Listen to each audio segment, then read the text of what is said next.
अध्याय 4 लिवरेज वाली वृद्धि ज़्यादा कड़ी नहीं बल्कि ज़्यादा स्मार्ट मेहनत करना। व्यस्त होना ही काफ़ी नहीं है, चींटियाँ भी व्यस्त रहती हैं।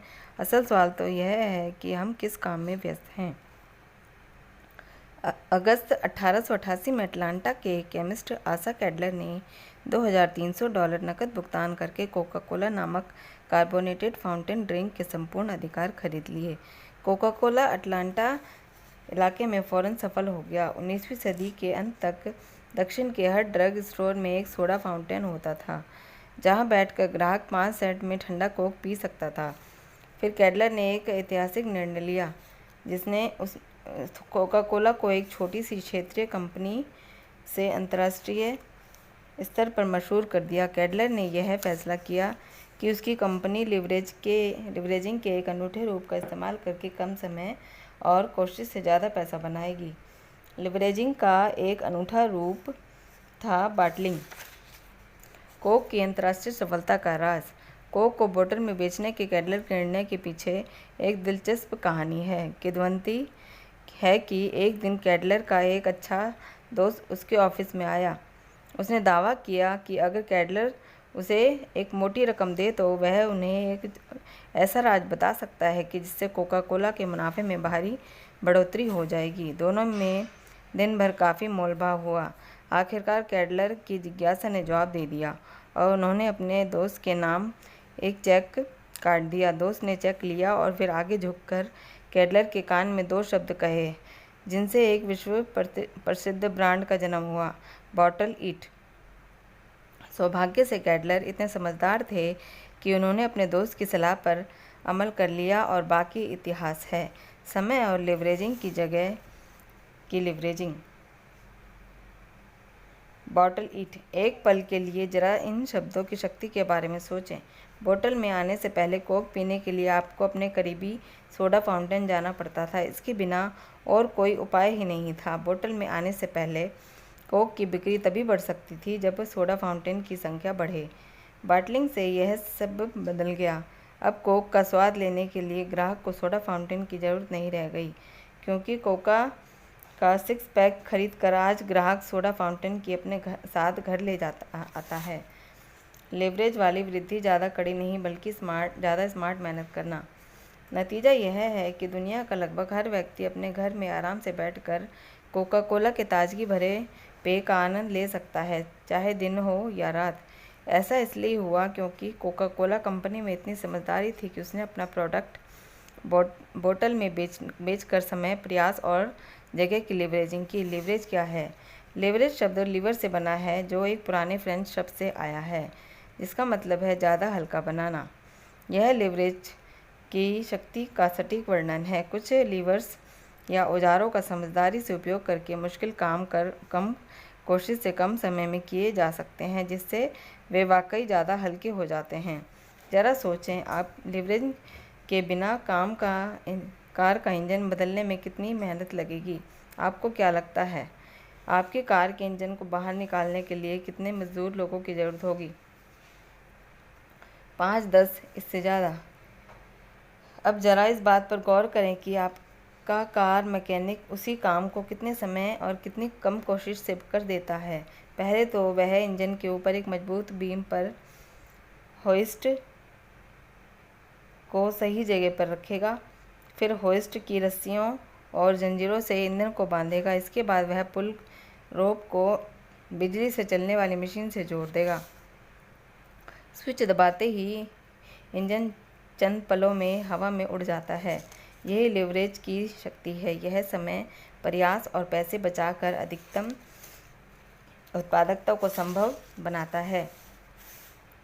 कॉरपोरेशंस किस तरह लेवरेज का इस्तेमाल करते हैं? लेवरेज का इस्तेमाल करके सदियों से मेहनती लोग अपने कामों को ज़्यादा हल्का बना रहे हैं, यानी ज़्यादा लाभकारी और उत्पादक बना रहे हैं। उत्पादकता में वृद्धि का यही मतलब है, ज़्यादा मेहनत के बजाय ज़्यादा स्मार्ट तरीके से काम करना। ऐसा तरीका खोजना जिससे काफ़ी कम समय में काफ़ी ज़्यादा पैसा बनाया जा सके। कर्मचारियों को नौकरी पर रखना वह सबसे स्पष्ट तरीका है जिससे बिजनेस मालिक अपने समय की लिवरेजिंग करके करते हैं। फोर्ड मोटर कंपनी से लेकर सोनी तक दुनिया की लगभग हर बड़ी कंपनी एक अकेले मालिक से शुरू हुई, जिसने कर्मचारियों के माध्यम से अपने समय और योग्यताओं की लीवरेजिंग की। मिसाल के तौर पर अगर हेनरी फोर्ड अकेले ही मॉडल टी कार बनाते तो इसका 100% मुनाफा उन्हीं के जेब में जाता, लेकिन वे जानते थे कि अकेले काम करने में साल में 1 या 2 कार ही बना पाएंगे। फोर्ड इतने स्मार्ट थे कि उन्होंने अपने समय और योग्यताओं की लीवरेजिंग करके कर्मचारियों को अपने सिस्टम की नकल करना सिखाया। लीवरेजिंग की शक्ति से फ़ायदा उठाते हुए फोर्ड ने हर साल हज़ारों कारें बनाई और इतिहास के सबसे अमीर व्यक्तियों में से एक बन गए।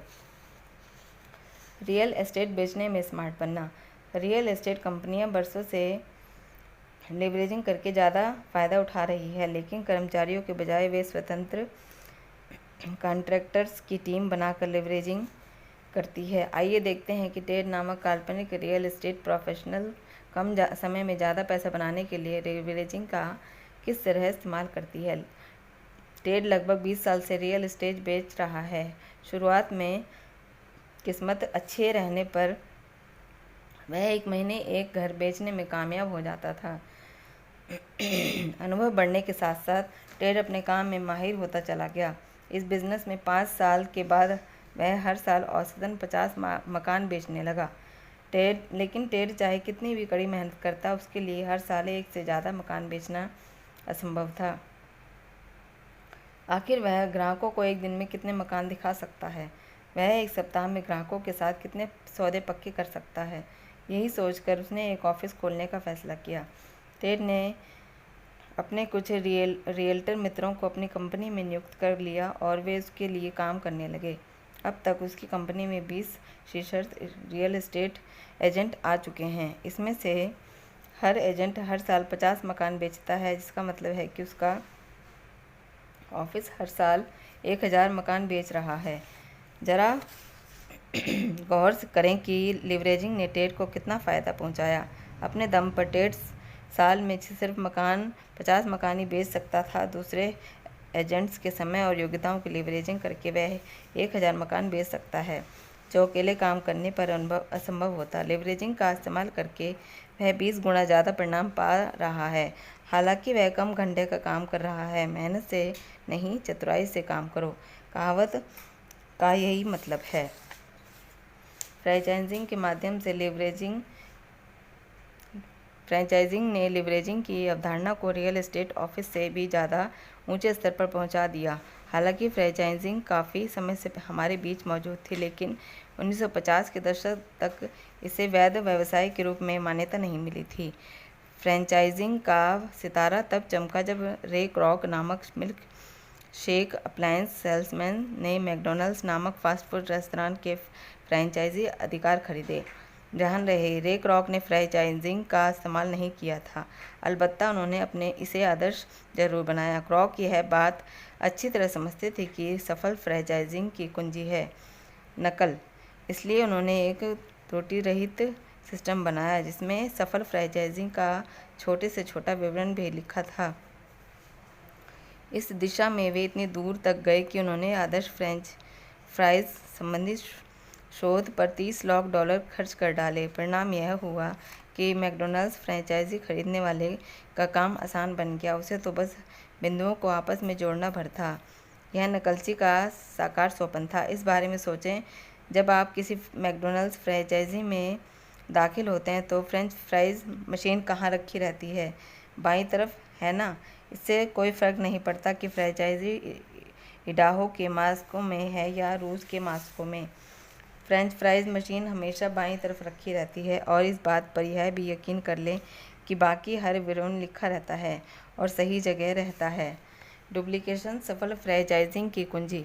फ्रेंचाइजिंग की अवधारणा इतनी कारगर इसलिए है क्योंकि यह बहुत सरल है, बेहद सरल। यह आदर्श जीत स्थिति होती है जिसमें फ्रेंचाइजिंग देने और लेने वाले दोनों को ही फ़ायदा होता है।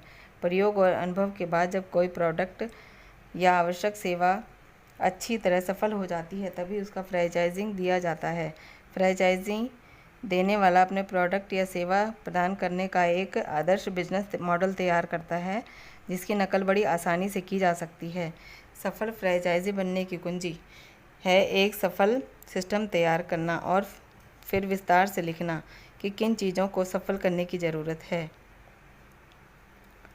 तभी यह मॉडल दूसरे लोगों को सिखाया जा सकता है। अगर मॉडल आजमाया हुआ है और आम आदमी उसकी नकल कर सकता है, तभी फ्रेंचाइजिंग सफल हो सकती है। बहरहाल, अगर मॉडल की सफलता लाखों करोड़ों में एक सितारे की प्रतिभा पर निर्भर है, तो फ्रेंचाइजिंग सफल नहीं हो सकती, क्योंकि उस सितारे की नकल नहीं की जा सकती। सितारों का डुप्लीकेशन नहीं किया जा सकता। अभिनेता टॉम क्रूज एक फिल्म के $2 करोड़ लेते हैं। इसकी वजह यह है कि वे बेजोड़ सितारे हैं। हॉलीवुड की शब्दावली में वे वैकेबल हैं, यानी उनकी बदौलत ज़बरदस्त आमदनी की जा सकती है। जब टॉम क्रूज किसी फिल्म में होते हैं तो इस बात की गारंटी सी रहती है कि फिल्म पैसे बनाएगी, ढेर सारे पैसे। बहरहाल, आप टॉम क्रूज प्रोडक्ट के फ्रेंचाइजी नहीं दे सकते, क्योंकि उनका डुप्लीकेशन संभव नहीं है। आम आदमी टॉप क्रूज के कामों की नकल करके वैसे ही परिणाम नहीं पा सकता, क्योंकि इसलिए आप संरचना क्षेत्रों में फ्रेंचाइजी नहीं दे सकते, जैसे बेस्ट सेलिंग पुस्तक लिखना या कोई गीत गाना। चूँकि ये क्षेत्र स्टार फैक्टर्स पर निर्भर करते हैं, इसलिए वे अनूठे हैं और उनकी नकल नहीं की जा सकती। बहरहाल, कुछ प्रोडक्ट और व्यवसायों की आसानी से नकल की जा सकती है। पिज़्ज़ा इसका आदर्श उदाहरण है। इसमें डालने वाले पदार्थ बहुतायत में मिलते हैं और सस्ते भी हैं। एक आदर्श प्रोडक्ट बनाने में सिर्फ चंद मिनट लगते हैं और हाई स्कूल की शिक्षा प्राप्त कोई भी महत्वाकांक्षी व्यक्ति पिज़्ज़ा हट या डोमिनोज की फ्रेंचाइजी मॉडल की नकल करना सीख सकता है। आइए यह बात दिमाग में अच्छी तरह बिठा लें कि सफल फ्रेंचाइजी बनने के लिए रॉकेट साइंटिस्ट जैसी योग्यताओं का ज़रूरत नहीं होती। इसके लिए तो बस एक आजमाए हुए सिस्टम की आदर्श नकल ही ज़रूरत होती है। शून्य से शिखर तक। क्या डुप्लीकेशंस के माध्यम से समय और पैसे की लेवरेजिंग की अवधारणा कारगर है? इस सवाल के जवाब के लिए आपको तो बस यह देखना होगा कि पिछले 50 सालों में फ्रेंचाइजिंग के क्षेत्र में क्या हुआ। जिस समय रे क्रॉक ने अपने सिस्टम को डुप्लीकेट करना शुरू किया, उस वक्त ज़्यादा लोग फ्रेंचाइजिंग को स्कैम मानते थे। अमेरिकी संसद ने तो इसे गैरकानूनी घोषित करने की भी कोशिश की थी।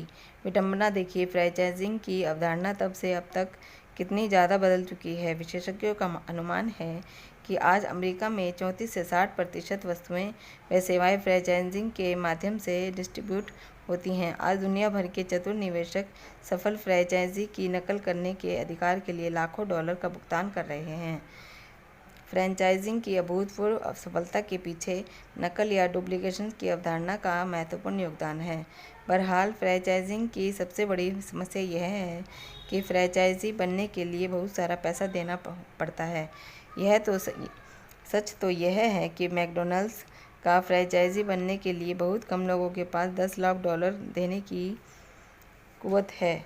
समस्या इस बात से और भी बढ़ जाती है कि फ्रेंचाइजी सिस्टम में सचमुच दौलतमंद बनने के लिए आपको बहुत से फ्रेंचाइजेस का मालिक बनना होगा और उन्हें चलाना होगा। वैकल्पिक फ्रेंचाइजी सर्वोच्च कॉपीकैट सिस्टम। मान लें फ्रेंचाइजी जैसी कोई ऐसी अवधारणा होती जिसकी शुरुआती लागत सिर्फ $500 होती, और मान लें कि यह वैकल्पिक फ्रेंचाइजीज इंसान के पास मौजूद लेवरेज वाली वृद्धि ग्रोथ के सबसे शक्तिशाली रूप का लाभ लेता। चक्रवृद्धि के जरिए तीव्र घातांकीय वृद्धि। तब आपके पास दौलत बनाने का सर्वोच्च कॉपीकैट सिस्टम होता है ना?